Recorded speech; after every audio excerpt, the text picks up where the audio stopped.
Al debatir en la agenda política el tema relativo a los aplastantes resultados electorales de la 4T, del narco-PRI, la narcodiputada Ellen Bernal, en un tono demagógico y delirante, resaltó que el proceso electoral no fue limpio, citando supuestas razones como el intervencionismo diario de AMLO desde las mañaneras, el uso de programas sociales para amenazar a la gente con quitárselos, una campaña anticipada de más de 2 años, la intervención del crimen organizado y la falta de equidad en la contienda. A pesar de esto, Ardida reconoció los resultados, pero enfatizó sus observaciones. Añadió que ahora comienza un proceso en el que la mayoría tiene una gran responsabilidad de demostrar con diálogo y consenso su compromiso con el bienestar de los mexicanos, recalcando la necesidad de responsabilidad tanto de los partidos como de los ciudadanos para construir un futuro mejor.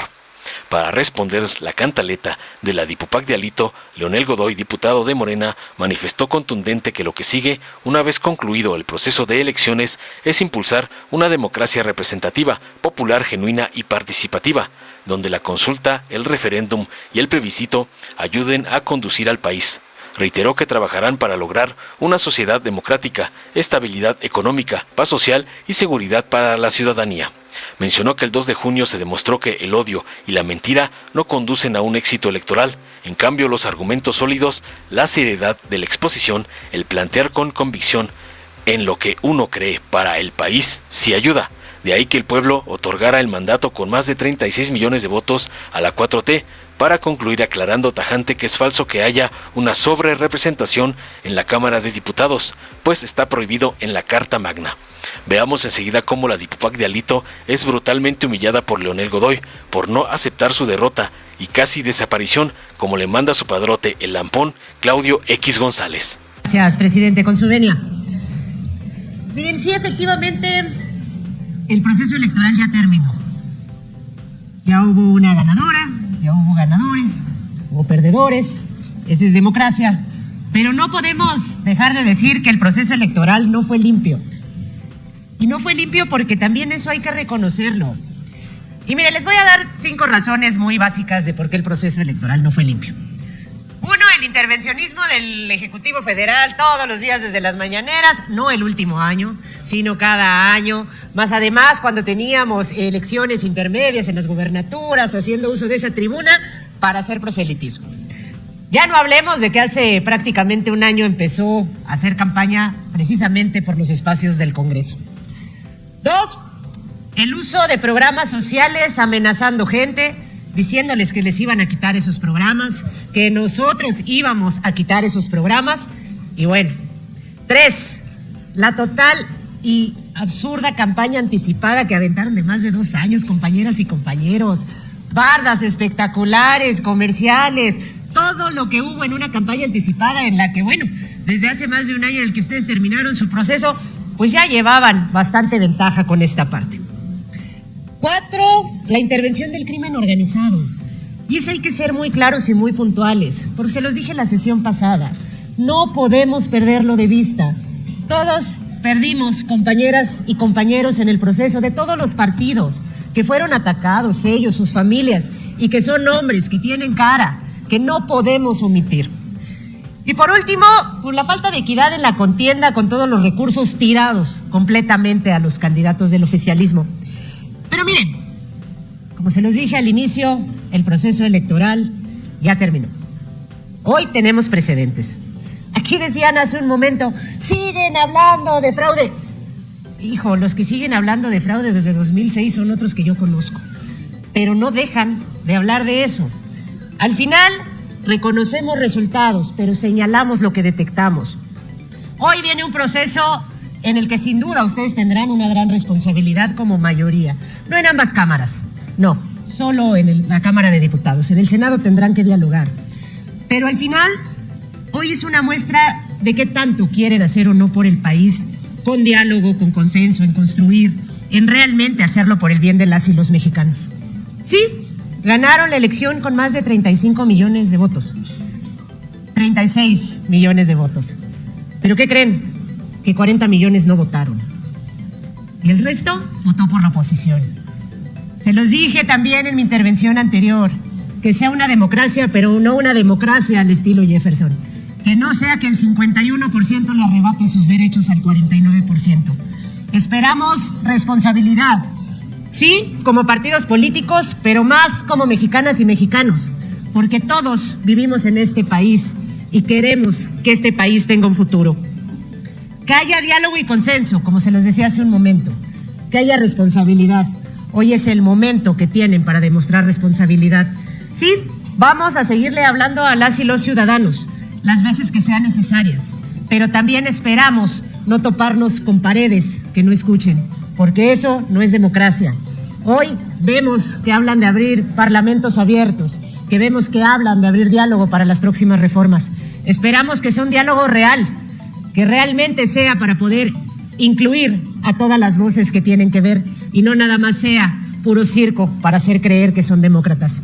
De verdad, deseamos que se pueda construir, deseamos que se pueda avanzar y sobre todo, desde la oposición responsable, seguiremos trabajando en favor de México. Es cuanto, presidente. Con su permiso, señor presidente. Adelante. He escuchado con mucha atención las intervenciones de nuestros compañeras y compañeros del bloque opositor. Efectivamente, la etapa que viene, este país requiere de elevar la mira. Nosotros lo dijimos y lo reiteramos hoy. Queremos una sociedad democrática, queremos estabilidad económica, queremos paz social, queremos seguridad para la gente. Y escuchando y viendo este documento, yo soy abogado, yo creo que lo que a nosotros nos debe de mover, debe ser nuestro faro, es la Constitución. Todos debemos de actuar conforme a nuestra Constitución. Una Constitución que, por cierto, ha sufrido cambios. En la época neoliberal, lo he dicho en esta tribuna, fue modificada más de 400 veces. En los gobiernos de Salinas, Zedillo, Fox, Calderón y Peña Nieto. Y por este gobierno humanista que rechaza el neoliberalismo, lleva 61 reformas.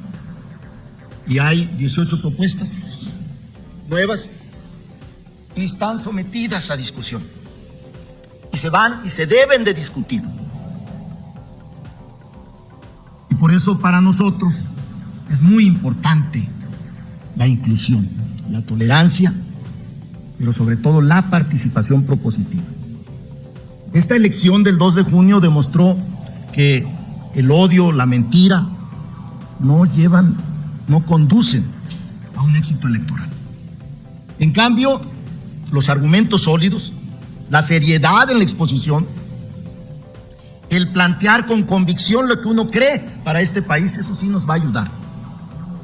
Y por eso también creo que hay que responder a la pregunta que se hizo. ¿Queremos una democracia plebiscitaria o queremos una democracia representativa? Yo creo que la respuesta es una democracia participativa y una democracia representativa.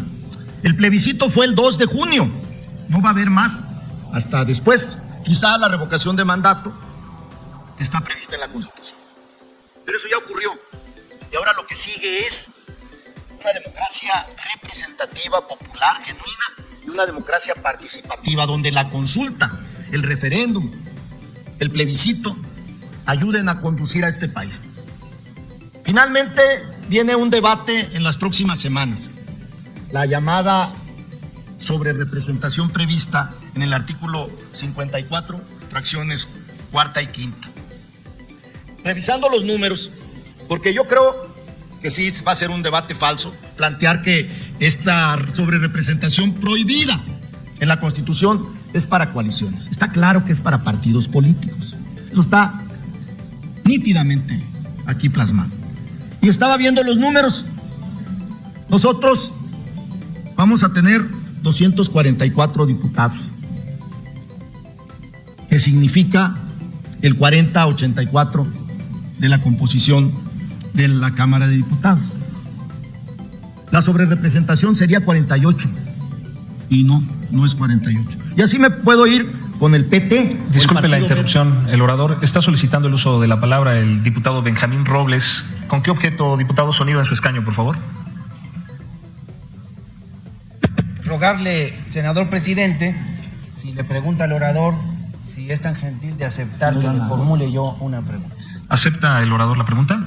Sí, con mucho gusto, señor presidente. Adelante, diputado. Tiene 1 minuto para formularla y habrá 2 minutos para dar respuesta. Adelante. A lo largo de todo este debate, donde yo he sostenido que la oposición sigue sin entender, peor aún, no entiende que no entiende, se han establecido muchos números. Aquí ha habido quien ha subido a decir que se siente subrepresentado, y me parece muy interesante que esté usted en la idea, compañero Leonel, de dar datos muy concretos. Pero se nos olvida lo que pasó también en algunas entidades del país, donde también nuestro movimiento ha dado demostración de la fuerza y de la presencia. No sé si tienes los datos a la mano, pero me gustaría que por lo menos de memoria pudieses recordarnos la contundencia, el tengan para que aprendan que le dio el pueblo de México a la oposición en este país. Gracias. Sí, diputado. Primero quiero aprovechar tu pregunta para decir que el 2 de junio hubo un plebiscito entre un modelo neoliberal y un modelo humanista, y que el pueblo nos dio ese mandato. Fueron casi 36 millones de votos los que tuvo Claudia Sheinbaum. Y ya en la composición de la Cámara de Diputados, que quiero usar como ejemplo por el asunto de la mayoría calificada, el partido de Movimiento Ciudadano va a tener 25 diputados, que representa el 10.92, muy parecido a la votación que tuvieron para la presidencia de la República. Yo no veo subrepresentación.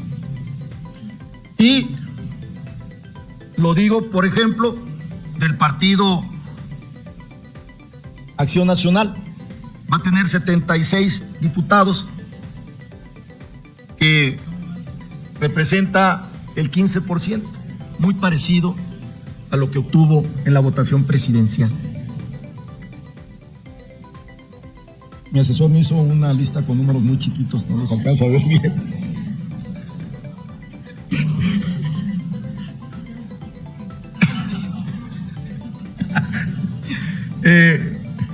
Es que como él está joven, cree que yo también veo igual que él. No, yo creo que el pueblo expresó correctamente cómo debe de representarse en este país lo que son cada fuerza política. Y yo creo que nosotros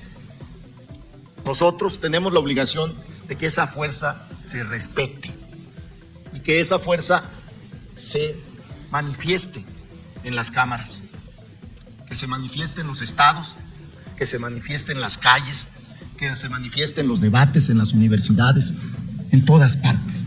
Y eso es lo que nos va a hacer crecer como nación. Nosotros, volvemos a repetir, ofrecemos nuestra mano con la Constitución en la mano. Esa sería mi conclusión de este debate el día de hoy. Muchas gracias, compañeras y compañeros. Dale en me gusta, suscríbete, activa la campanita y compártelo para que más gente lo vea.